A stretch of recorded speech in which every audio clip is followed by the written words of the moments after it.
Hello everyone. This is అను చౌదరి నేలపాటి. ఈరోజు mail fertility issues గురించి మనం మాట్లాడుకుంటే, చాలా మంది మగవారిలో స్పెర్మ్ కౌంట్ అనేది చాలా తక్కువగా ఉండడం అండ్ ఎరెక్షన్ ప్రాబ్లమ్స్ అనేవి ఈ రోజుల్లో ఎక్కువగా చూస్తున్నాము.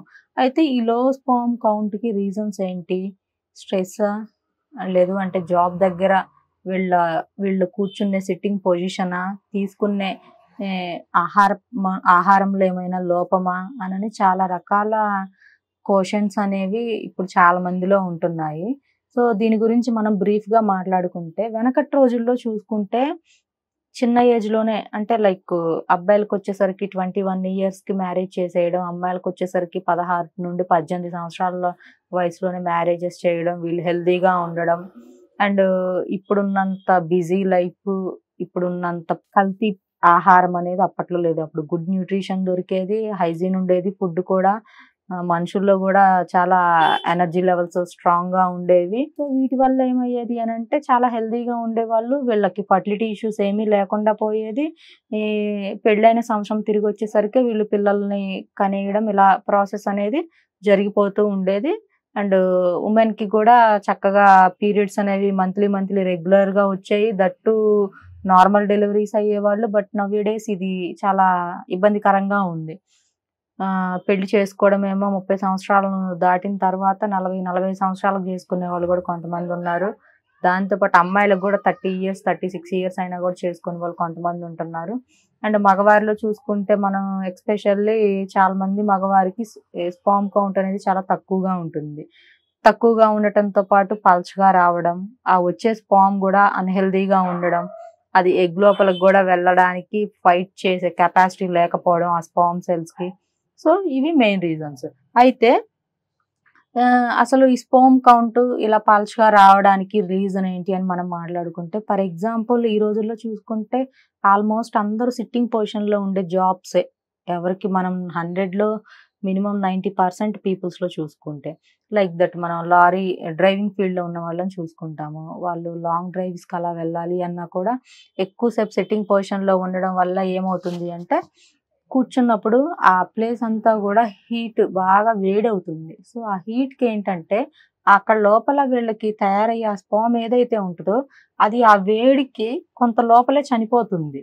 కొంత బయటికొచ్చేటప్పుడు అది గూడా అన్‌హెల్తీగా రావడం, పల్చగా రావడం, ఆ చిక్కదనం అనేది తగ్గిపోతది ఆ స్పెర్మ్‌లో.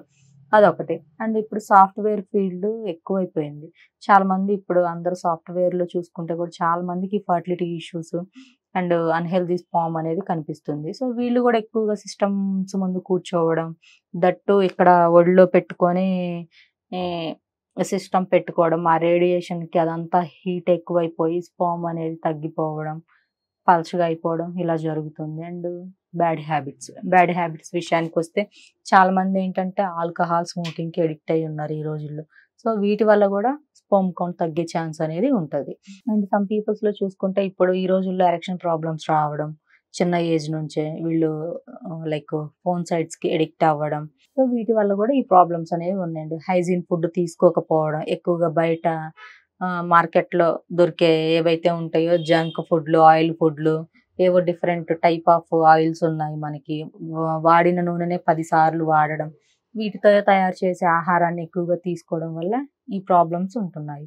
ఇంకొకటొచ్చేసి ఫిజికల్ యాక్టివిటీ లేకపోవడం.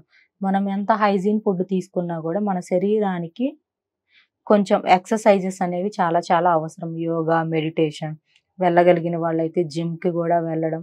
ఇలాంటివి చేస్తూ ఉంటే మన బాడీ అనేది ఎప్పటికప్పుడు సెట్ అయిపోతూ ఉంటది. మన బాడీలో మజిల్స్ అన్నీ గూడా మనకి కదులుతూ ఉంటాయి.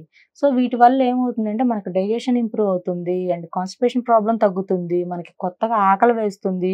స్కిన్ గ్లో అవుతుంది. బ్లాక్ స్పాట్స్ ఉంటే అవన్నీ కూడా తగ్గిపోతూ ఉంటాయి. యాక్నీస్ గూడా కంట్రోల్ అవుతూ ఉంటాయి. చెమట పడుతుంది బాడీకి. సో, మల్టిపుల్ మనకి చాలా ఎక్కువ ఉపయోగాలనేవి ఉన్నాయి దీంట్లో. ఫిజికల్ యాక్టివిటీస్ చేసుకోవడం వల్ల.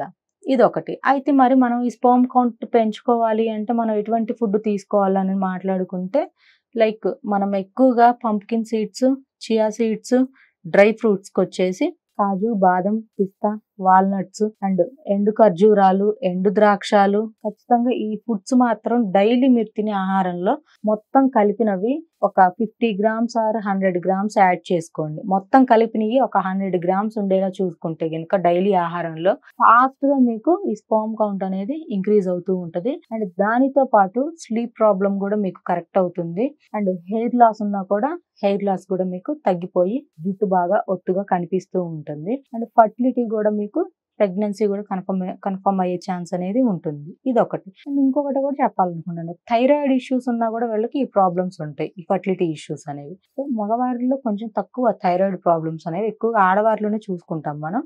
సో వీటన్నిటిని మీరు కరెక్ట్ చేసుకోండి. దీనికి ఏమైనా స్పర్మ్ ఇంక్రీజింగ్ ఏమైనా మెడిసిన్ కావాలి అన్న, డైట్ కావాలి అన్న ఆన్లైన్ లో నా నెంబర్ ఉంటుంది. కాల్ చేసి అపాయింట్మెంట్ తీసుకోవచ్చు. Thank you.